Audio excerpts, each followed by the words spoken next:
non-duality or the truth or the body in this case.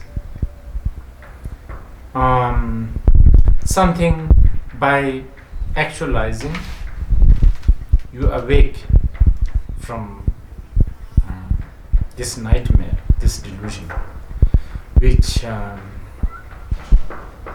is the cause of all the pain and suffering.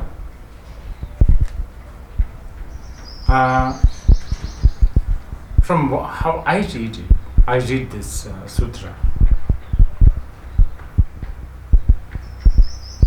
One of the most quintessential point that this sutra is telling me is that, you see, when we talk about a path, we always talk about, a problem, of course, right?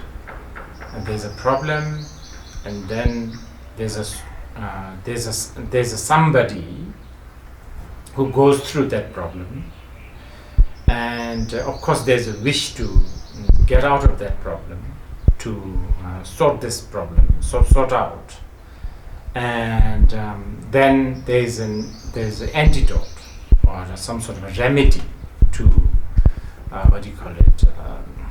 to overcome this problem.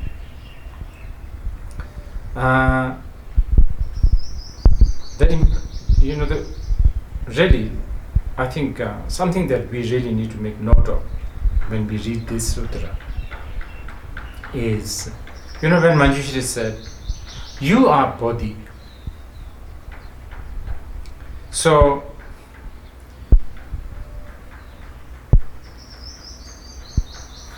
this can be understood in several ways.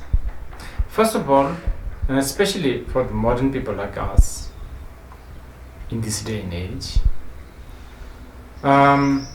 when we are so, bombarded with dualistic distinctions, moral distinctions, where especially, within the sort of religious sphere. Okay, so I'm a problem, or actually I have a problem, or even worse than that is I myself is the problem, and the attitude is like I'm forever doomed because I'm a problem.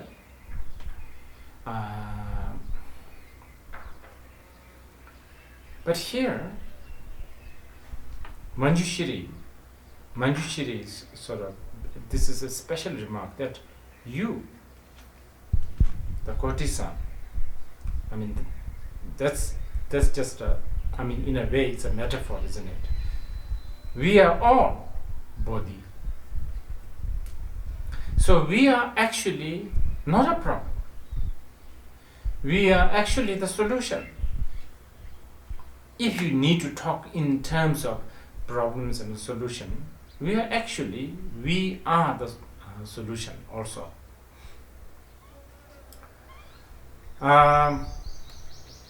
Of course, like all the sutras of this kind, and as I've been telling you, it's challenging to talk about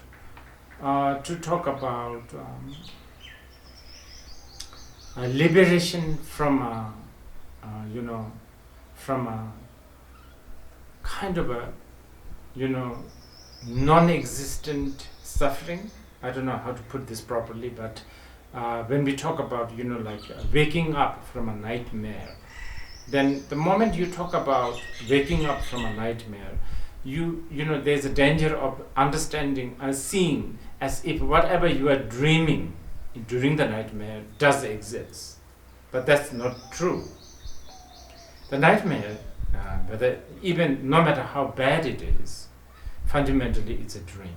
Meaning it's before you dream, after you wake up, during the dream, all this time, whatever is happening is an illusion. And coming back to the point I'm trying to make is that the illusory aspect, that sort of truly non-existent aspect. Yet, yes, it is there. It is, orderly. It's frightening. It's really tiring. It's exhausting. But at the same time, it does not truly exist. That itself, you see, the nightmare itself is the solution. If the nightmare is actually not a dream, if it does exist, then we have a problem here.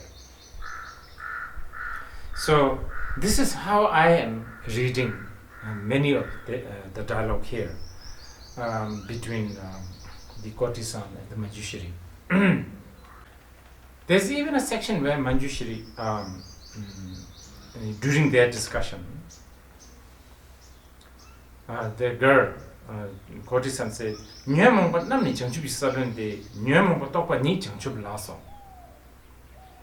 emotion is the seat of the body.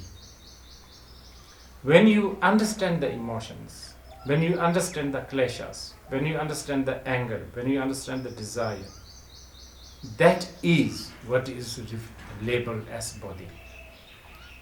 So, like the anger, the desire, they are the seat of the body. Here we are talking really the highest sort of level of the Mahayana teachings. And it goes on, the courtesan talking about, because the defilements are not truly existent, because the defilements are like an illusion, just like a mirage, like a nightmare. Therefore, there's nothing to fear. There's nothing to fear. There's nothing, there's nothing to be discouraged. And she gives so many good examples, like twigs, like dry leaves and branches. There, the fire is not afraid of them. In fact, the more of these twigs and dry woods and leaves, more of that means more fire. Now, of course, as I've been repeating this, it goes, it comes from, the teaching goes back and forth between sort of the ultimate point of view and the relative point of view also. So there's also a lot of emphasis on how one must, not get entangled. One must not get robbed and hijacked and lured by the defilement, right? Even though, from the ultimate point of view, they do not exist. And not being caught by defilement, the non-existent defilement, that itself is the liberation. Sūtra goes on until the courtesan actually wanted to become bhikshuni. She wants to become nun. She asks Manjuśrī that she wants to become a nun. And then there, Manjuśrī again, incredible, this part, that shaving hair is not renunciation. Shaving hair is not becoming, bhikshuni. The real bhikshuni is when there is a wish to destroy or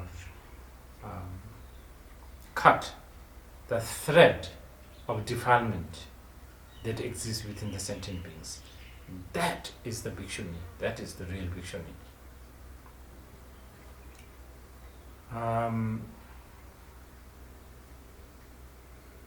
Wearing maroon or a yellow robe, saffron robe, is not bhikshuni.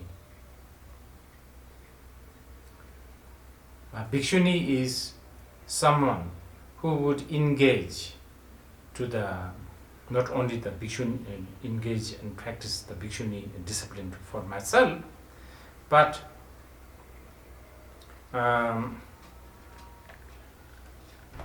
someone who would,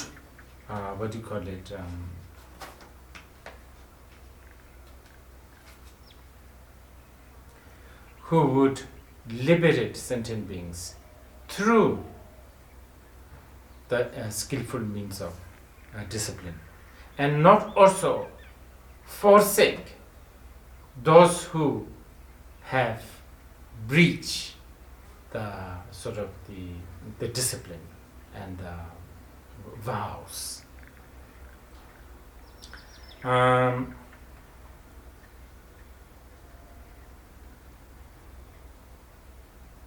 Manjuśrī keeps on goes on saying,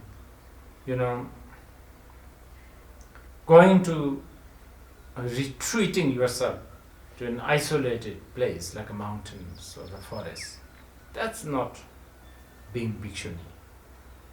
That's not being renouncant. Someone who would actually mingle with the defiled sentient beings and have utmost wish to save them from their defilement, that is bhikshuni, so on and so forth. And after a while, Manjuśrī said, okay, sister, now you should ride this chariot and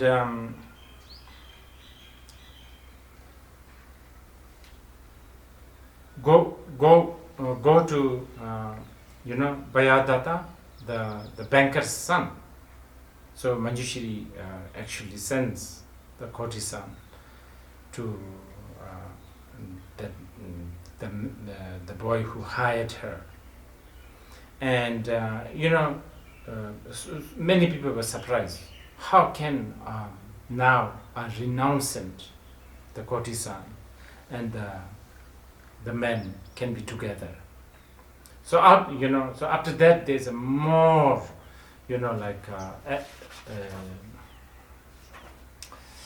episode or account of the interaction between the courtesan and then Bodhadatta, who initially wanted to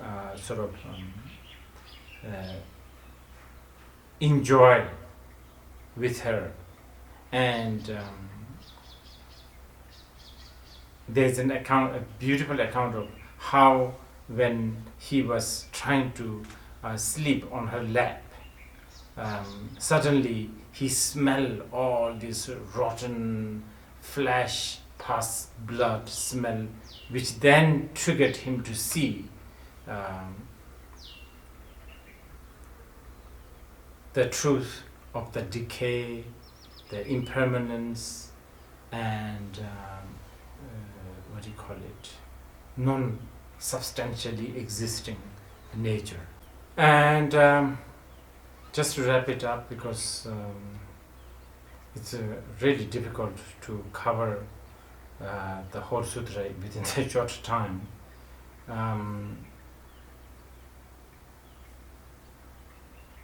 Bodhadatta also ends up hearing many teachings, and the sutra ends with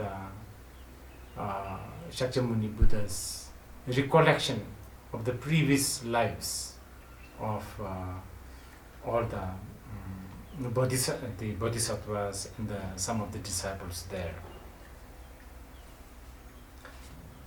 Like many Mahayana sutras,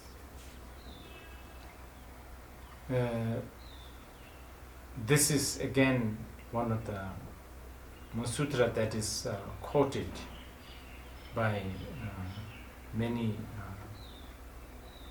masters, and the Manjuśrī Sutra, this particular one, parts of this are also quoted in many shastras. So those who wish to study especially the subject of relative truth and ultimate truth, especially subject of shunyata, and how shunyata is related to concepts such as bodhicitta, compassion, and therefore 6 paramitas. I think if the student, those who are interested, if they just even browse through this sutra, I think it can give them a lot of in-depth angle and insights. So I really urge people to do this.